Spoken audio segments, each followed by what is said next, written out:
This is our home, 250 square feet of no room, with 3 kids. One of them is here, and 1 wife. And if you're debating whether you could do this or whether this is right for you, well, today I'm going to share 5 reasons why you probably shouldn't. One thing, listen, one interruption. See this microphone? I had this microphone over there because it sounds really good, right? But what happened is I didn't plug the microphone all the way into the camera. So instead of it sounding like this, it sounds like this. In fact, it sounds worse because I was way over here. So, sorry for the awful audio quality.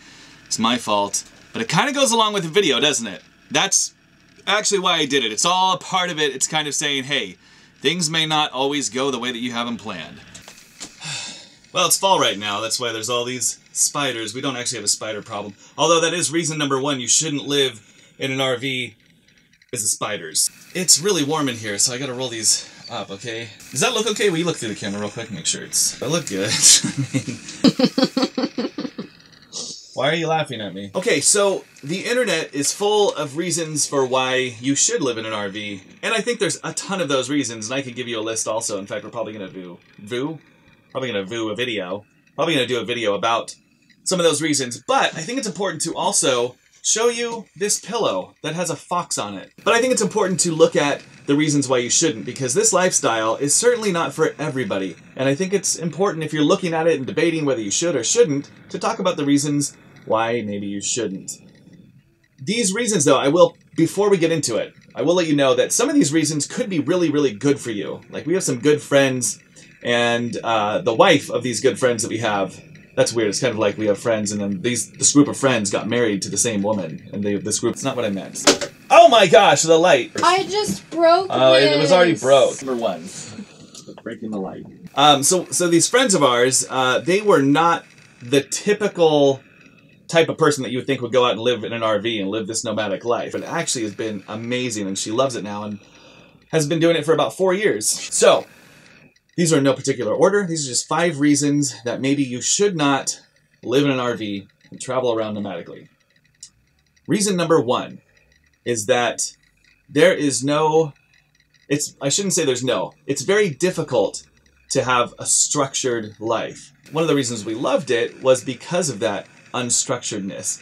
It allows good things to happen, the unplanned things to happen. But if you're the kind of person who's like, that terrifies me, I can't live that way, it might be a reason to reconsider or not do it. Not only is the lifestyle itself unstructured, but I mean, the way that we teach our kids, the way that we educate them, learn them in school is unstructured. The way we entertain ourselves, the way I work, everything is unstructured, because trying to keep a schedule when your whole life is unscheduled, really, is difficult. I know there are some full-time families and people that do this that schedule themselves out like for a full year. They know exactly where they're going to be and when they're going to be there, and they stick to that schedule. So there are ways to do that, but even inside of that scheduled schedule, things will happen, because you'll be driving down the road and your house falls apart, or your house becomes disconnected from its car. A number of things will go wrong, a lot more than in a house. So that's reason number 1, I would say. I would say the second reason, or the second thing, is that you're the kind of person who doesn't like to risk anything, or you don't really like adventure. I'm assuming if you're thinking about doing this lifestyle, you do like it. But if you don't, you're like, I don't know about this, and you kind of look at the world in a negative way, this lifestyle could actually be really good for you at changing that. It might force you to change, but it will be really, really difficult, because I can guarantee you, everything that can go wrong will go wrong.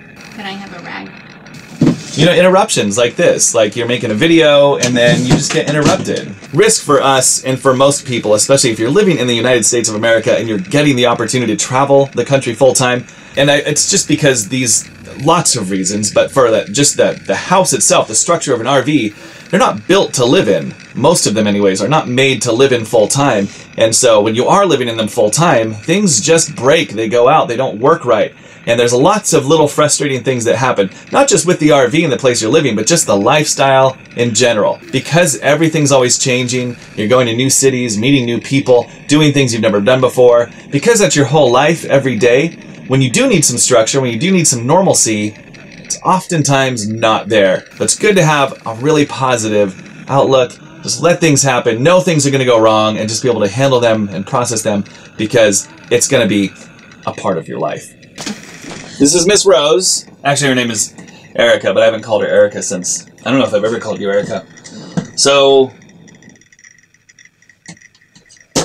You literally, there's no space. If you are looking for privacy, don't do this. Because you don't... There's no balance between, like, here's our space and here's where, like, you can have a private, like, whatever. If you need to get away...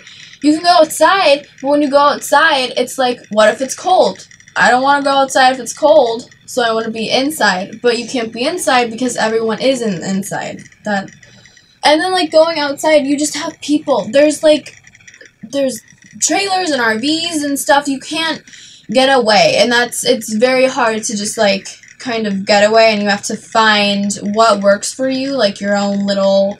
Even the bathroom, it is a wooden door that is like a couple inches and it doesn't hide yourself. Like I've tried going in there and being like, I need my space. It doesn't work.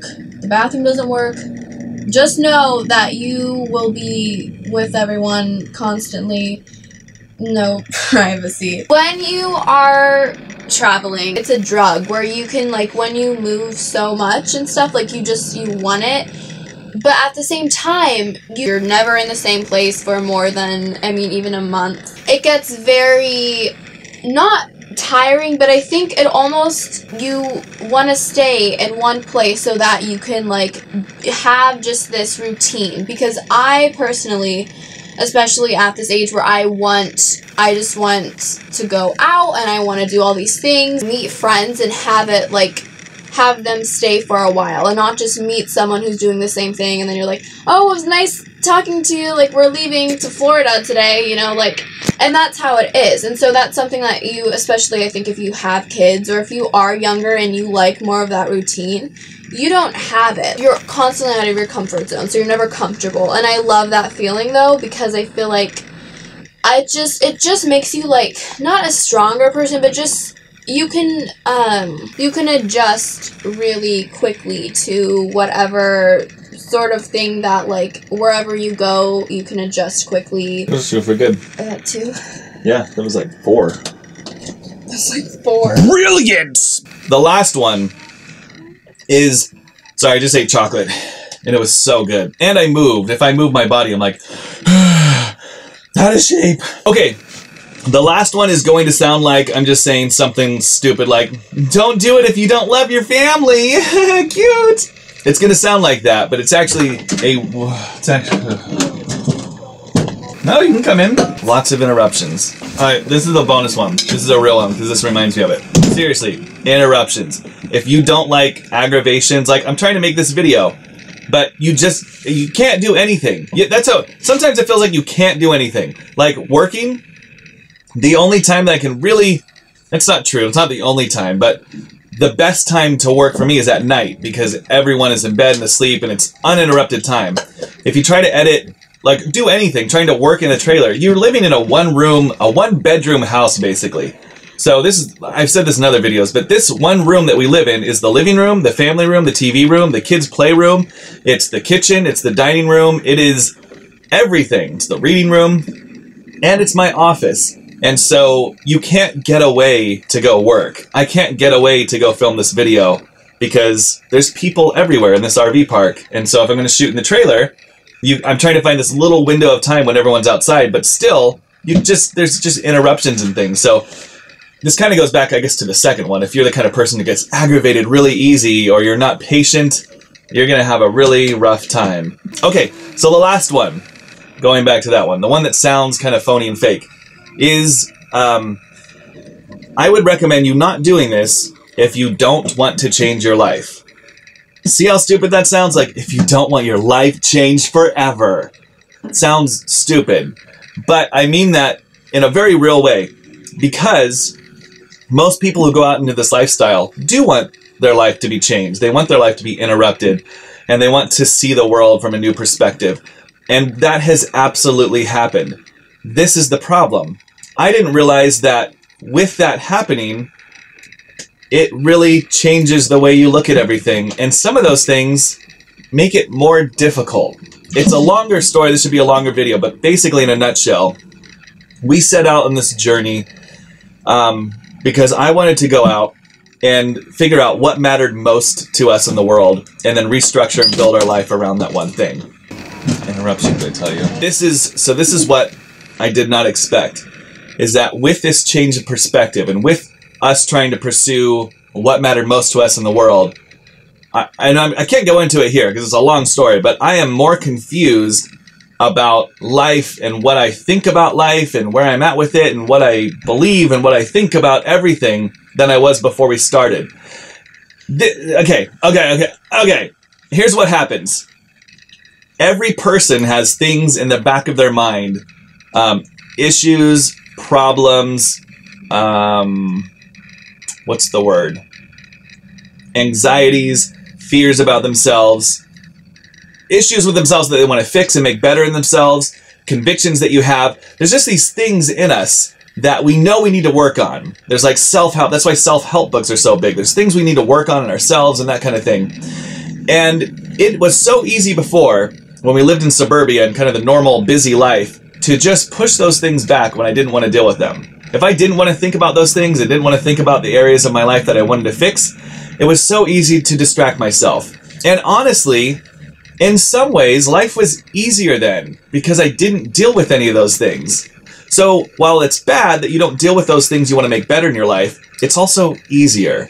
And when you go into a lifestyle like this where you're confronted with those things that you want to fix in yourself, and you can't hide behind busyness anymore. Those excuses that you had before are now gone, and you really dive into those things that you wanted to fix in yourself, it can get really messy and really muddy. And we're in that place right now where things are a little messy, for me anyway. Messy, murky, confusing. And honestly, some days I wish I could go back to the days when I could just distract myself with busyness or with just, life. And so I'm happy that I'm getting to go through those things and try to better myself. But it's also some days annoying and just some days like, man, I wish somebody would have warned me. I mean, honestly, I know it sounds like stupid, but I wish somebody would have really sat me down and been like, hey, if you're going to go through this stuff and really dive into this stuff you want to work on yourself, it can get a little rough, and some days really rough. You really need to think through, are you ready? Are you in a place where you're ready to really go through that stuff? Because it can knock you down, really. It can really knock you off your feet. And in the most sincere way I can tell you this, change your life. And the process of changing your life is not always happy and great and good. I think on the other side of it, it is good. You need to deal with those things. But man, it can be really rough. And I'm in kind of that, like, boy, what happened here? 2 years ago, everything made sense. The world made sense. And now 2 years later, after trying to process all this stuff and, fix those things or just bring those things out that I've always wanted to work on, now I'm like, whoa, what just happened? So, that's it. Got a little deep there, and I could keep going. I'll make a whole video about this maybe sometime, but that in a nutshell are, I would say, the top 5 things that you should really think about before going into this lifestyle, because it could make for a rough time for you. In the end, all of these things, I think, better you as a person, but they're things to keep in mind. Thanks for watching. So appreciate it. Phone's going off, because I guess phones go off in regular houses, too. Well, that was a killer video, I'd say. If you like more killer videos, check out our other videos and subscribe to this channel because we put out videos quite a lot now. All right, thanks for watching. Goodbye. Goodbye. Oh, and Mike's over there. I forgot. Oh, well. Actually, watch more of our videos. Watch more of our videos. See you on the next trip. Bye. That's not bad.